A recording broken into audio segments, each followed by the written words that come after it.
हूं आपके साथ नेहा दुबे। चुनाव आयोग ने 5 राज्यों में विधानसभा चुनाव का शेड्यूल जारी कर दिया है। उत्तर प्रदेश में 7 चरणों में, जबकि मणिपुर में 2 चरणों में और उत्तराखंड, गोवा, पंजाब में एक चरण में चुनाव होंगे। यूपी में 10 फरवरी से शुरू होकर 7 मार्च तक चुनाव होंगे, जबकि मणिपुर में 27 फरवरी और 3 मार्च को 2 चरण में चुनाव होंगे। उत्तराखंड, गोवा और पंजाब में 14 फरवरी को एक चरण में चुनाव होंगे। 5 राज्यों में वोटों की गिनती 10 मार्च को की जाएगी। दरअसल बता दें आपको कि चुनाव आयोग ने कहा है कि चुनाव कोविड प्रोटोकॉल के तहत होंगे। फिलहाल 15 जनवरी तक चुनाव आयोग ने सभी रैलियों, पदयात्रा और सभाओं पर रोक लगा दी है। आयोग का कहना है कि 15 जनवरी के बाद एक बार फिर कोरोना की स्थिति की समीक्षा की जाएगी और फैसला लिया जाएगा। ऐसे में माना जा रहा है कि सभी राजनीतिक दलों को डिजिटल अभियानों की तरफ रुख करना पड़ेगा और कह सकते हैं कि सभी पार्टियां इसके लिए तैयार भी हैं।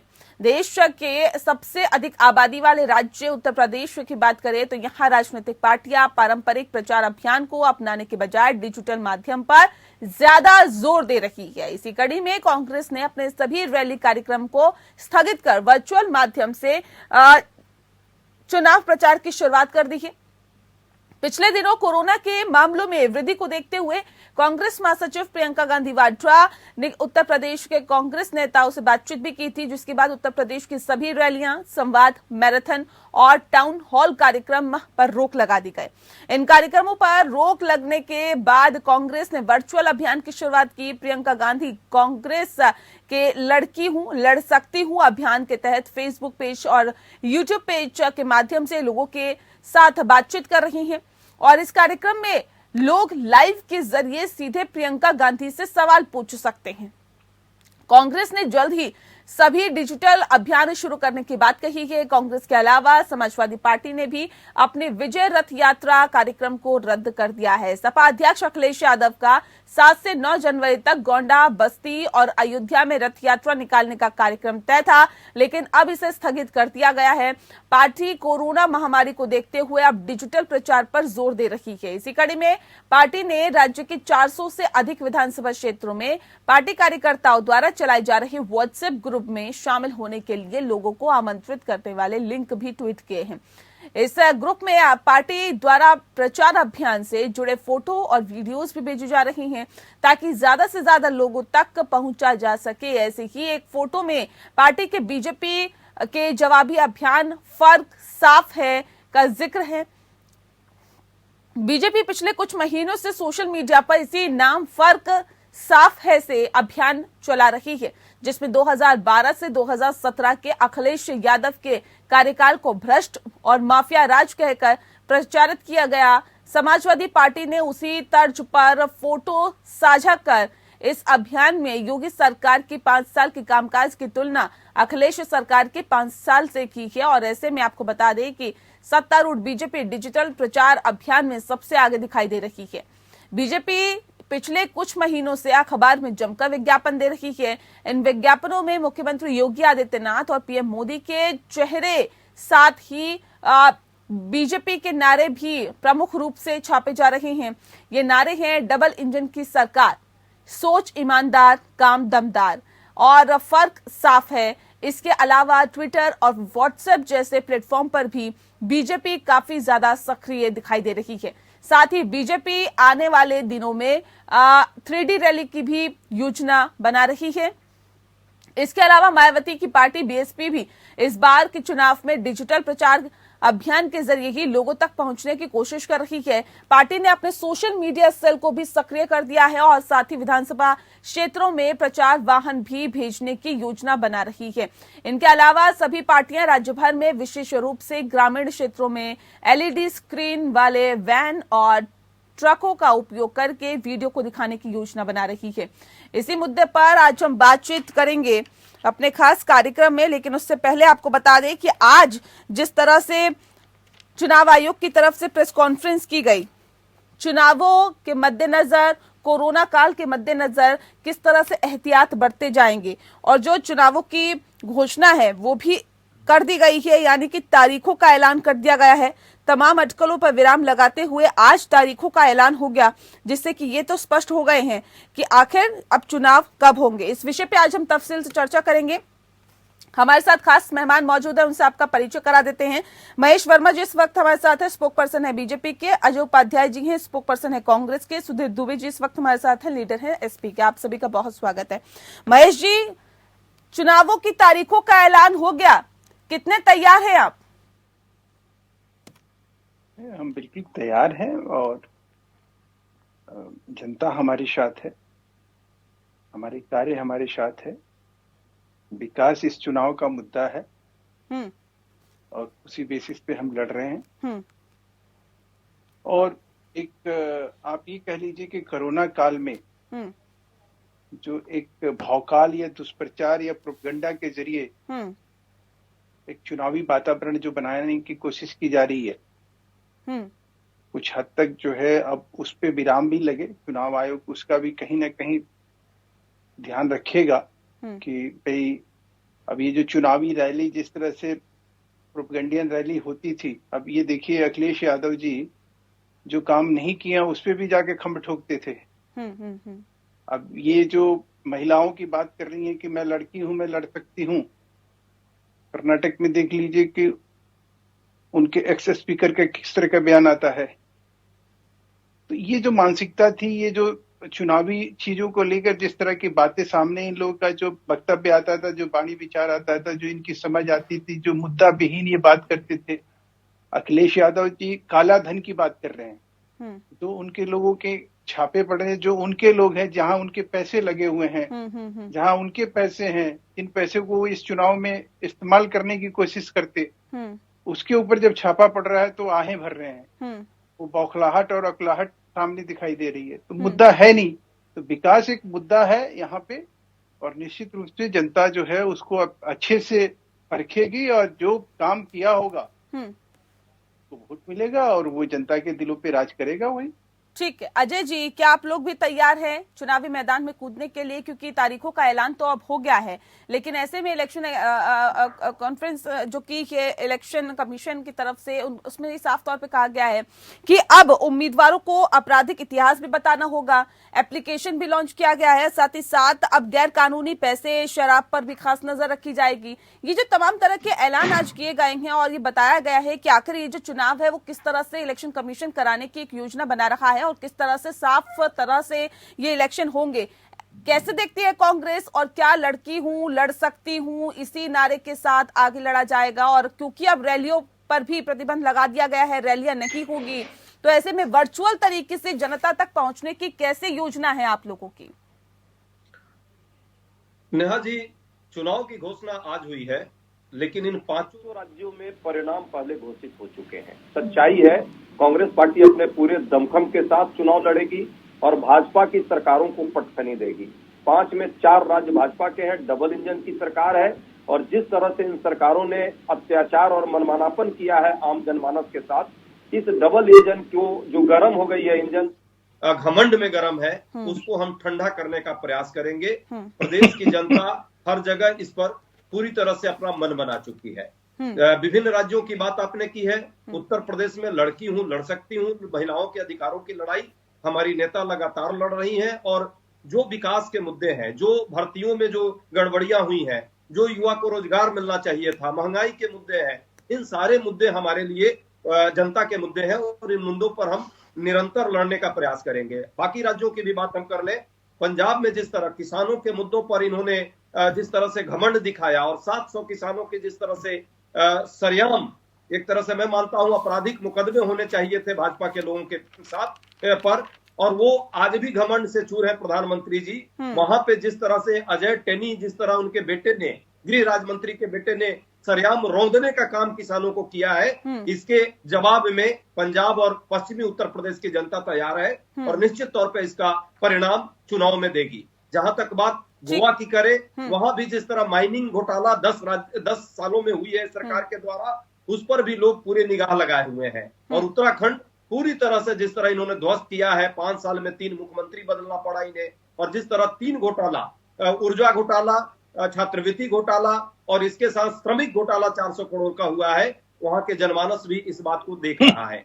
चुनाव आयोग की बात आपने की है, अंतिम बात रखना चाहूंगा मैं। चुनाव आयोग से पूरी आग्रह है कि निष्पक्षता का और जो शुचिता चुनाव में है उसका ख्याल रखा जाना चाहिए। जिस तरह की बातें अभी चुनाव में प्रचार का माध्यम अपनाने का बात है, लेवल फील्ड जो प्लेइंग फील्ड होना चाहिए सबके लिए होना चाहिए। सबको पता है चुनावी बॉन्ड में किस तरह ये लोग पैसे का हेर फेर कर करके और बड़े बड़े इश्तेहार लगाने का काम कर रहे हैं। सरकारों के द्वारा, उत्तर प्रदेश और देश की सरकार के द्वारा लाखों करोड़ रुपए जनता की गाढ़ी कमाई अभी चुनाव प्रचार के नाम पे भाजपा की नहीं सरकार की खर्च हो रही है अभी तक। आज से बेशक वो रुक जाएगी। लोग देख रहे हैं इन सारी चीजों को।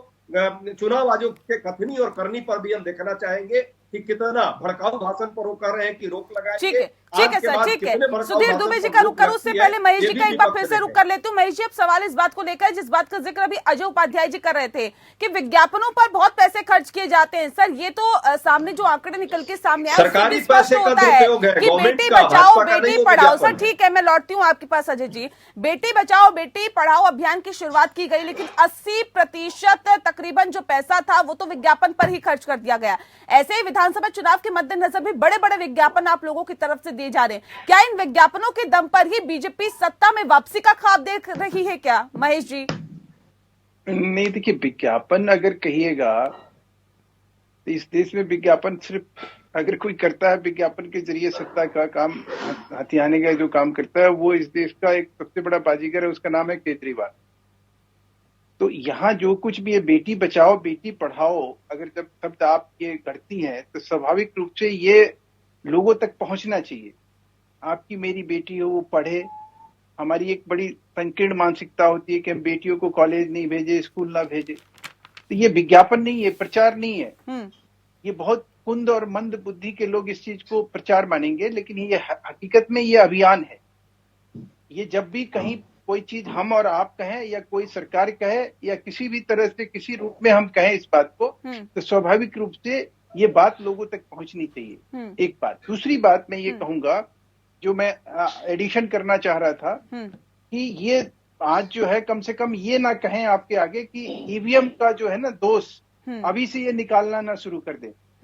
डर इस बात का है कि ये अभी भी जो है, ये जब चुनाव को लेकर हमेशा इन लोगों का एक जो है ना अलाप बिलाप और प्रलाप चलता रहता है कि ईवीएम के वजह से बीजेपी चुनाव जीतती है। चलिए ईवीएम पे भी हम आएंगे सर, आएंगे ईवीएम पे भी आएंगे। लेकिन सुधीर दुबे जी, अब सवाल इस बात को लेकर मैं सर आऊंगी। ईवीएम की बात सबसे पहले लालकृष्ण आडवाणी ने कही थी, उस पे आएंगे सर, हम उस पे आएंगे। लेकिन सुधीर दुबे जी कही थी, सुप्रीम कोर्ट तक हम गए थे। मैं सुधीर दुबे जी से भी सवाल पूछ लूं, फिर लौटती हूँ मैं आपके पास। सुधीर जी, अब सवाल इस बात को लेकर है, सपा कितनी तैयार है? वक्त बहुत कम बचा है, तारीखों का ऐलान हो चुका है। समाजवादी पार्टी क्या पूरी तरह से तैयार है चुनावों में फतेह हासिल करने के लिए? देखिए नेहा जी, सबसे पहले तो मैं चुनाव आयोग का बहुत बहुत धन्यवाद करता हूं कि काफी इंतजार के बाद आखिरकार वो समय आ गया जब उत्तर प्रदेश सहित 5 राज्यों में चुनाव का ऐलान हो गया। जहां तक उत्तर प्रदेश में चुनाव की बात है, मेरे पास 4 कारण हैं जिन 4 कारणों की वजह से समाजवादी पार्टी उत्तर प्रदेश के आगामी चुनाव में विजय हासिल करेगी। पहला कारण यह है कि उत्तर प्रदेश के सभी जिलों में समाजवादी पार्टी के पास मजबूत संगठन है। दूसरी बात, हमारे पास विश्व का सबसे ईमानदार और सबसे पढ़ा लिखा, सबसे योग्य लीडरशिप है। तीसरी बात, जो 2012 से 2017 के बीच में माननीय अखिलेश यादव जी ने जो उनकी सरकार में जो विकास कार्य उत्तर प्रदेश में कराए थे, उनको लेकर के हम उत्तर प्रदेश में चुनाव में जाएंगे। सबसे लास्ट में मैं रखता हूं भारतीय जनता पार्टी। जो भारतीय जनता पार्टी के काले कारनामे उत्तर प्रदेश में जनता के सामने उजागर हो चुके हैं, किस तरह से इन्होंने ब्राह्मण परिवारों की हत्याएं कराई, किसानों के जो वायदे किए थे वो पूरे नहीं किए, बेरोजगारी के लिए जो नौजवानों से वायदे किए थे वो अभी तक पूरे नहीं किए। हाँ, ये बात जरूर है कि भारतीय जनता पार्टी के नेताओं को पिछले 3-4 सालों में सपनों में केवल और केवल माननीय अखिलेश यादव जी दिखाई दे रहे हैं। हर काम का ये ठीकरा माननीय अखिलेश यादव जी के ऊपर फोड़ते हैं, और जो आज तक इन्होंने किया है केवल अखिलेश यादव जी के किए हुए कार्यों का शिलान्यास किया है, और उनके जो है उद्घाटन किया है। पिछले 5 वर्षों में बाबा मुख्यमंत्री जी कोई भी नई विकास की योजना उत्तर प्रदेश में लेकर के नहीं आ पाए हैं। मुझे पूरी आशा है, पूरा विश्वास है, भरोसा है उत्तर प्रदेश की महान जनता पर कि माननीय अखिलेश यादव जी के पुराने कार्यकाल को देखते हुए फिर से एक बार समाजवादी पार्टी के ऊपर भरोसा जताएगी और इस बार 10 मार्च को आप देखेंगे समाजवादी पार्टी उत्तर प्रदेश में विजय पताका फहराएगी। माननीय अखिलेश यादव जी उत्तर प्रदेश के मुख्यमंत्री। ये न सिर्फ अखिलेश यादव बल्कि ममता बनर्जी भी कहती है कि हमारे क्यों एक कामों पर ठप्पा लगाने का काम भारतीय जनता पार्टी का है। नेहा जी, इस बात का जवाब देने से पहले मैं दुबे जी को एक बात के लिए मैं सचेत कर देता हूं कि आदर्श चुनाव संहिता लागू है और किसी जाति का नाम लेकर कोई आरोप लगाना जो है आचार संहिता का उल्लंघन है। ये कहीं भी डिबेट में जाए तो इस बात का ध्यान रखें कि इस तरह की चीजों को नहीं करना चाहिए। आप एक पार्टी को रिप्रेजेंट कर रहे हैं, आज ही आदर्श चुनाव संहिता लागू हुआ और आज ही आप ब्राह्मणों की हत्या करके और इस तरह से ये बातें करना, मायावती जी को इसके लिए 3 दिन के लिए सस्पेंशन हुआ था। तो ये चीज का ध्यान रखना चाहिए। चलिए कोई बात नहीं, अब बात आ जाइए ईवीएम पे। लालकृष्ण आडवाणी जी की जो आप बात कर रही हैं, उन्होंने ये मुद्दा उठाया था और उन्होंने उस मुद्दा को उठाया और उसके बाद हमारे एक केंद्रीय मंत्री मुख्तार अब्बास नकवी जी सुप्रीम कोर्ट तक गए और हमें ऐसा था अंदेशा कि ईवीएम की वजह से जो है बीजेपी के साथ जनाधार होने के बावजूद भी हम कई जगह हारे हैं, ऐसी मन में एक आशंका थी।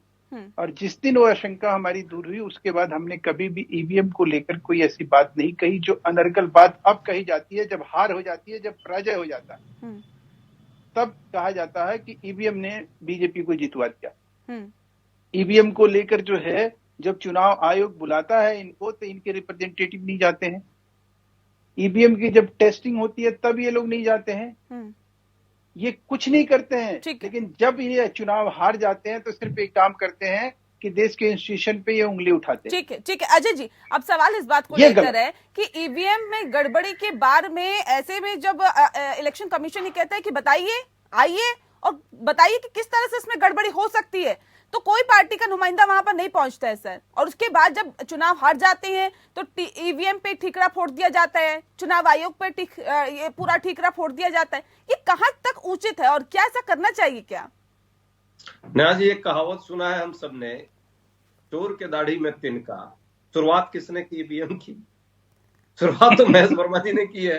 आज अभी तो शुरुआत भी नहीं हुई थी इसकी चर्चा। ये चर्चा को डाइवर्ट करना चाहते हैं, इसलिए इन्होंने इस मुद्दे पर लेकर के और चाहा कि भाई मूल मुद्दों से, अरे भाई विकास का मुद्दा है, विचारधारा का मुद्दा है, महंगाई बेरोजगारी का मुद्दा है, देश में कोविड को प्रबंधन का मुद्दा है और 700 किसानों की हत्या का मुद्दा है। चर्चा तो इसमें होगी और होगी चुनाव में। हम लड़ेंगे, हम ठिकरा नहीं फोड़ने वाले लोग हैं, हम राजनीति करने वाले लोग हैं। विचारधारा की लड़ाई है, विकास की लड़ाई है।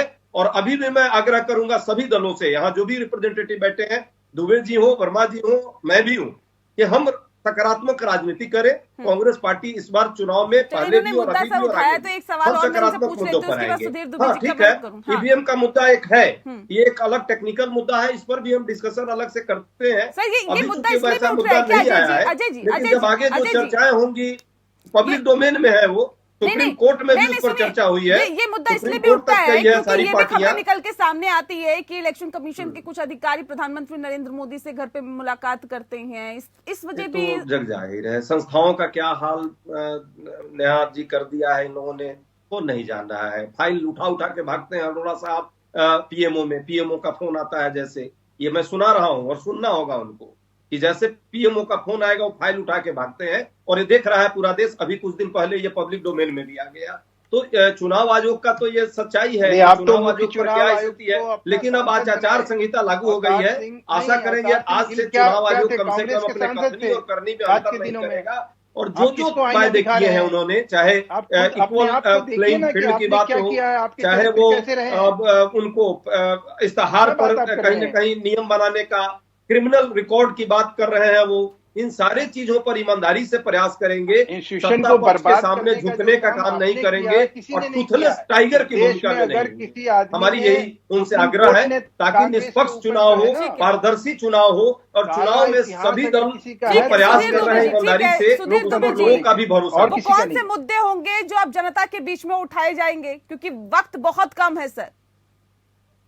नेहा जी, सबसे पहले तो जो 2017 में भारतीय जनता पार्टी जो अपना मैनिफेस्टो लेकर के आई थी, जो इन्होंने जनता के साथ वायदे किए थे कि हम किसानों की आय दोगुनी कर देंगे, बड़े पैमाने पर रोजगार देंगे, महंगाई को कम करेंगे, भ्रष्टाचार को खत्म कर देंगे, ये सारे मुद्दों में भारतीय जनता पार्टी की उत्तर प्रदेश की सरकार फेल हुई है। हम इन्हीं सारे मुद्दों को लेकर के उत्तर प्रदेश के आगामी चुनाव में जाएंगे और इनकी पोल खोलने का काम करेंगे। और जनता के बीच में सबसे बड़ी बात होती है भरोसे की। तो मैं ये बहुत विश्वास और आत्मविश्वास के साथ बड़ी मजबूती के साथ कहना चाहता हूं, आज उत्तर प्रदेश की जनता भारतीय जनता पार्टी से निजात पाना चाहती है, बहुत बेसब्री से इन तारीखों का इंतजार कर रही थी और चुनाव आयोग ने इन तारीखों का ऐलान कर दिया है। अब बहुत जल्दी उत्तर प्रदेश की जनता भारतीय जनता पार्टी से निजात पाएगी और 2022 में पुनः माननीय अखिलेश यादव थोड़ा जी सा को और उत्तर इंतजार प्रदेश का करेंगे मुख्यमंत्री सर, बनाने का काम जनता करेंगे। का क्या फैसला है उसके लिए थोड़ा सा और इंतजार करना होगा। बहरहाल बहुत शुक्रिया आप सभी मेहमानों का हमारे साथ इस खास चर्चा में शामिल होने के लिए। पक्ष विपक्ष में इतना ही। नमस्कार।